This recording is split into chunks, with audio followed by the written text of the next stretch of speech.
Assalamualaikum warahmatullahi wabarakatuh. Perkenalkan, saya Bayi Anggita Permata Putri dari Fakultas Ekonomi dan Bisnis Universitas Mataram, program studi S1 Akuntansi dengan NIM A1C021182. Dalam video ini, saya akan menjelaskan tentang negara dan konstitusi guna menyelesaikan tugas mata kuliah kewarganegaraan. Mohon disimak.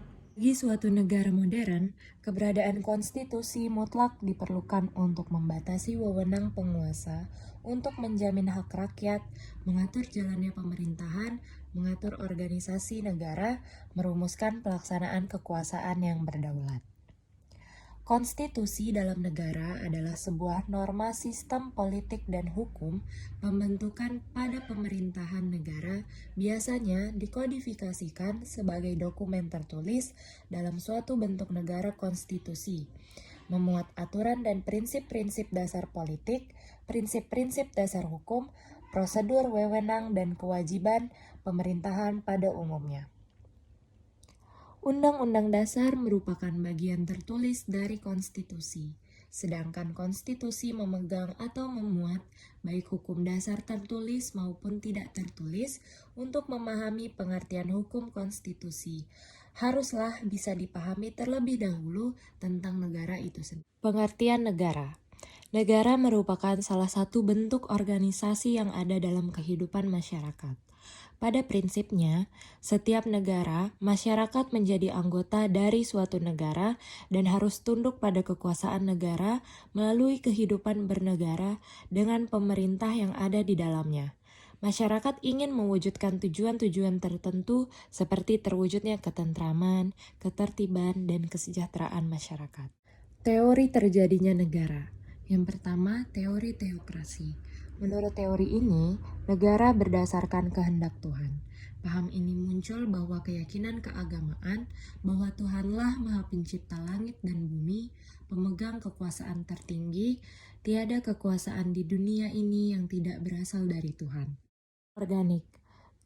Teori ini pertama kali diperkenalkan oleh yang tinggal di wilayah geografi saja, tetapi negara harus ada ikatan yang muncul, yaitu keadilan negara.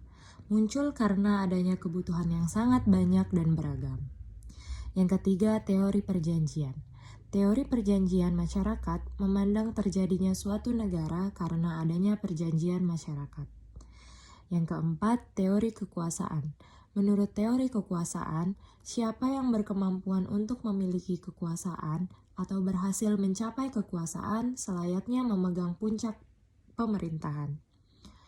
Teori kedaulatan.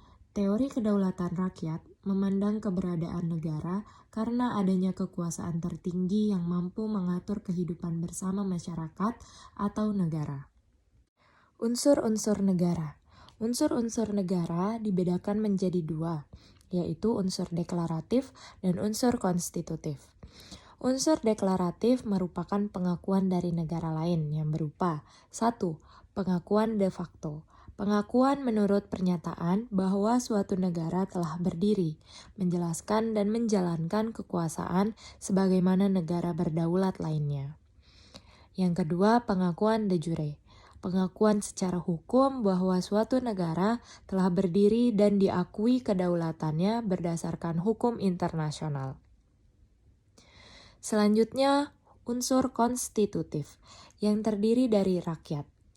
Unsur ini sangat penting dalam suatu negara.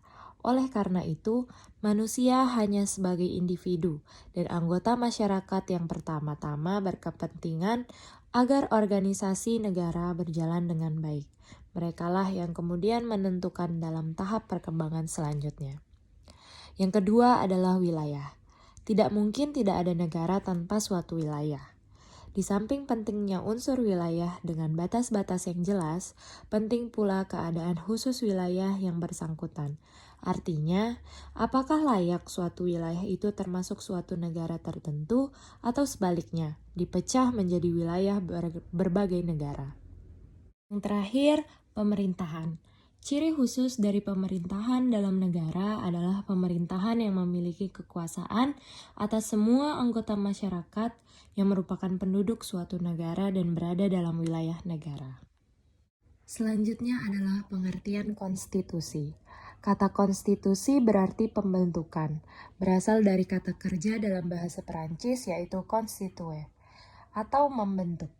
Yang dibentuk adalah negara yang demikian konstitusi mengandung makna permulaan dari segala peraturan perundang-undangan tentang negara. Adapun kedudukan konstitusi adalah sebagai berikut. Yang pertama, konstitusi sebagai hukum dasar. Dalam hal ini, konstitusi memuat aturan-aturan pokok mengenai penyelenggaraan negara, yaitu badan-badan atau lembaga-lembaga pemerintahan, dan memberikan kekuasaan serta prosedur penggunaan kekuasaan tersebut. Yang kedua, sebagai hukum tertinggi. Dalam hal ini, konstitusi memiliki kedudukan yang lebih tinggi terhadap peraturan-peraturan yang lain dalam tata hukum pada suatu negara. Dengan demikian, aturan-aturan di bawah konstitusi tidak bertentangan dan harus sesuai dengan aturan-aturan yang terdapat pada konstitusi. Selanjutnya adalah jenis-jenis konstitusi.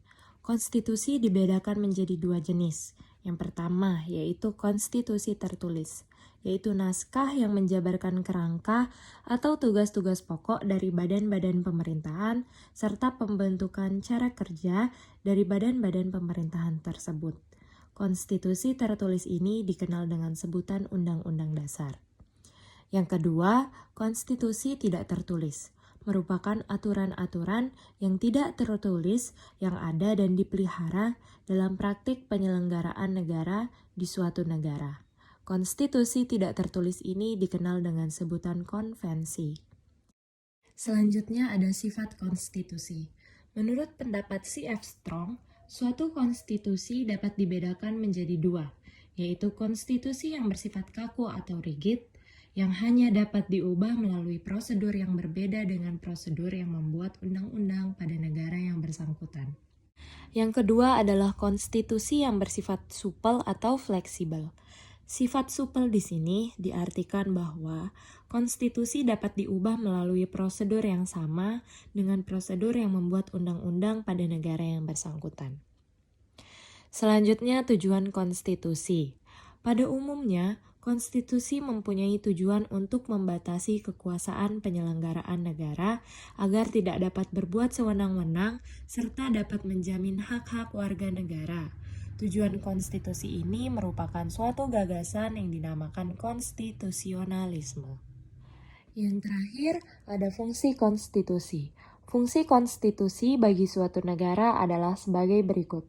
Yang pertama, membatasi atau mengembalikan kekuasaan penguasa agar dalam menjalankan kekuasaannya tidak sewenang-wenang terhadap rakyatnya. Yang kedua, memberi suatu kerangka dan dasar hukum untuk perubahan masyarakat yang dicita-citakan dalam tahap berikutnya. Dan yang terakhir, sebagai landasan penyelenggaraan negara menurut sistem ketatanegaraan tertentu yang dijunjung tinggi oleh semua warga negaranya, baik penguasa maupun rakyat. Demikian penjelasan saya tentang negara dan konstitusi. Apabila ada kekurangan dan salah-salah kata, saya mohon maaf. Saya pamit. Wassalamualaikum warahmatullahi wabarakatuh.